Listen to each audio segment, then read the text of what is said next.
Hi everyone, it's Sharon here from Dolan. Welcome to a little update on Wellbeing Wednesday. I wanted to follow up with a few things that have come up in the group and a few things in relation to the conference, which was a couple of weeks ago now. If you haven't seen the conference, all the materials are on our Padlet and on our YouTube channel, so please do check them out. So this is hot topic, this is something that all of us are starting to talk about and starting to talk with our learners and start to understand exactly what well-being is. And I thought this was a really interesting graphic to share with you, and you could share this in your school quite easily. And a definition that comes from the health service here in the UK. So well-being is not just the absence of disease or illness, as in mental illness as well. It's a complex combination of a person's physical, mental, emotional and social health factors. So well-being is strongly linked to happiness and life satisfaction. In short, well-being could be described as how you feel about yourself and your life. And as you can see here, there's lots of different dimensions. We have the emotional, taking care of our understanding, our social emotional literacy, financial well-being, with that comes strength and security, our social well-being, are we isolated, are we seeing people, our occupational well-being, are we satisfied in our jobs, are we happy, are we spiritually happy, enlightened, being able to worship as we wish, are our intellectual capacities being reached, have we got a growth mindset? Environmentally, are we happy? Do we see the outside? Are we getting lots of fresh air? And are we getting lots of physical exercise? All these dimensions interplay in a very complex way, but what we talked about in the conference was how important it is as adults and teachers to understand our own well-being and develop our social emotional skills to be able to do that for our learners. Now, many of you have already started wellbeing clubs in school, which is fantastic, and what that is seeing is a real commitment to understanding your learners coming back after lockdown, after such a long time at home with so much uncertainty and trauma. You're bringing them back into school and you're showing them that you care and you want to understand their experiences. You want them to be able to develop these key dimensions. Now in the UK, we try to simplify things and package things in a way that let children understand quite complex issues. And so lots of schools adopt this way to understanding well-being. So it's called the 5 Ways to Wellbeing. And these posters are put up around the school, and there's always activities every day that remind and reinforce and introduce these concepts to children. So something we've talked about a lot is connecting, and that's what we're doing with our WhatsApp group as well, talking and listening, being there and feeling connected so that adults and children are feeling that they've got a secure place in the world. Be active, do what you can, enjoy what you do, move your mood. We've all been there, we've all felt down, we've all felt depressed. You get up, you shake yourself off, you put some music on, you have a dance, you go out for a walk, you go out for a run, you do some star jumps, you feel better physically, and your chemicals change if you do exercise. Take notice, number 3, remember the simple things that give you joy. Taking notice is something that's really, really on your agenda now in school, of taking notice of young people and seeing what makes them happy, seeing what motivates them. But also for you, again, if your mood is low, you enjoy the simple things. Do something that you like. Keep learning. This brings us to our growth mindset, doesn't it? Embrace new experiences, see opportunities, surprise yourself. You all have shown me that you've got a growth mindset because you want to join our organisational opportunities. You want to connect with people in your community and across Lesotho and Wales to keep learning, keep developing, which is again something that you need to model to your learners. It's not just about school, it's about lifelong learning. And then lastly, the 5th one is give. Give your time, your words and your presence. And I think a key part of that is listening and being able to listen to others. Don't just wait to speak. Make sure that you are really, really listening to what other people have got to say and give them your time. And again, create that opportunity in your lessons or in your school day or your school week to give time to those learners to have some fun and to connect, be active, be creative and enjoy their learning. Now, one thing we've shared with you, which lots of you have already started engaging with, is the storybooks. So just a quick reminder on the My Hero Is You story and the guidebook. Some of you were a bit confused in the conference. I think maybe I went through it a little bit too quickly, but if you are a school that has got these printed out books, then please do take advantage and share that story with your learners. Each time you come to a little chat icon in the corner of the storybook, it signals you to have been prepared to talk about one of these themes in the Action for Heroes guidebook. So it takes a little bit of preparation, but you look at the guidebook, read through the information, read through the facts, read through the examples of ways in which you could talk about difficult topics, and then when you're reading the story, you stop the group and you talk to them about that topic or theme. Now, this could take a long time in a lesson, or it could take all week, a little bit each day, or it could be in a reading club where you do it with a small group of learners.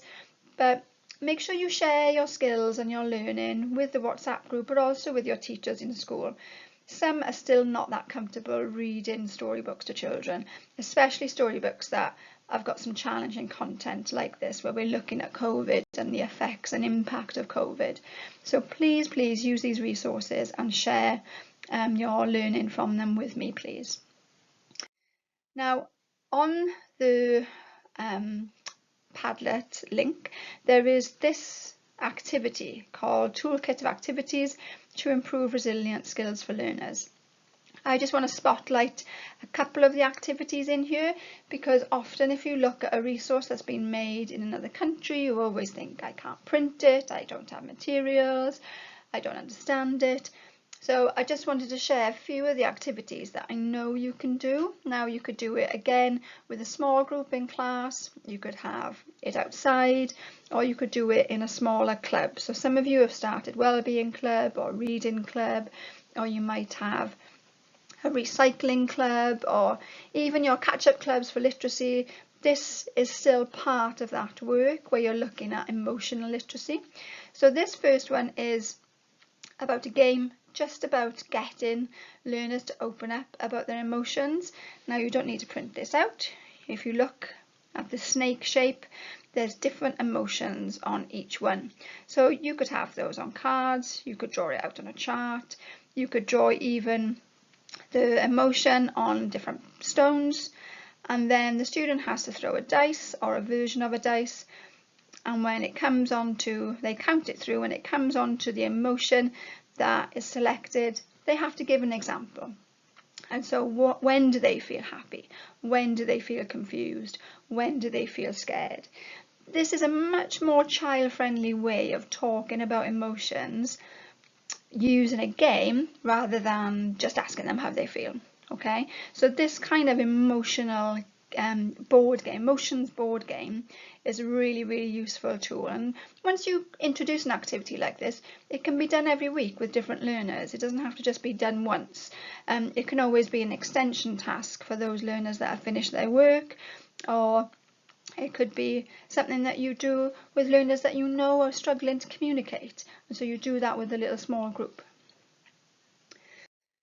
Okay, the last two I want to show you as well is involving a bit of drawing, really. Why don't you get some chalk and draw around a child on the floor, or draw on the board a big person, and starting to let them consider about things that they can't control and things that they can control. So they're starting to really understand how they can change their perception and behaviour. So once you've drawn out the figure, it says write things you can control, such as your effort or your attitude inside your character. So things in the superhero cape there, and write things you can't control, like other people's feelings or weather, all outside. And it really starts again that conversation that you might lead, but the learners will have with each other as they debate whether or not they can control things. And this is key to resilience. As we said, with the growth mindset, you see a challenge as you see a failure or a weakness as a challenge, as an opportunity, rather than a barrier. So this is something you need to instill early on with learners. But again, it just gets them talking, and that's really, really important.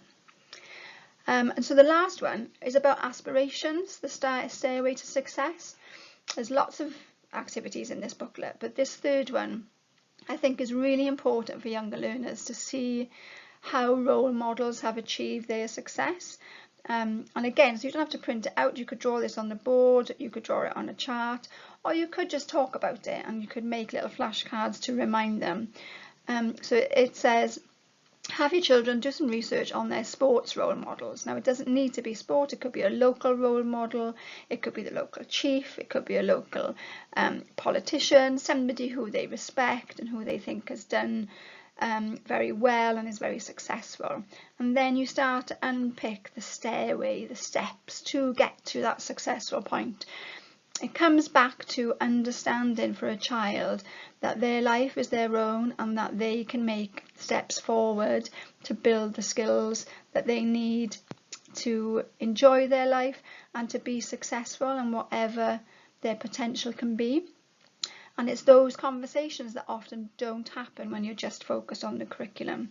Now, I know you're all under pressure to deliver the condensed curriculum, but you will enjoy your teaching so much more if your pupils and learners are enjoying theirs. So building time each day for a well-being activity like those would be amazing. So have a think about it today. If you haven't started something already, have a little think. What activity could I do tomorrow to promote healthy well-being for my learners? Share your ideas, share your progress on the WhatsApp group. Start up a club or a daily activity, like I've said, but speak to other teachers. Your school should have a child-friendly policy, or it could be looking at a learner wellbeing policy, because what does happen if a learner discloses something quite challenging? You need to know who to go to. You need to know what to do. As I said last week, each week on Wednesday I will post something else for you to think about. Feel free to contribute yourself as well in the WhatsApp group. You could see Mary from Hub Marija is sharing, Shui from Neckdoll is sharing materials. Please do, if you come across anything, please share it with the group. And next week then I will plan for a short webinar like this and some follow-up activities to delve into growth mindset a little bit more. Okay, Kayla Boa.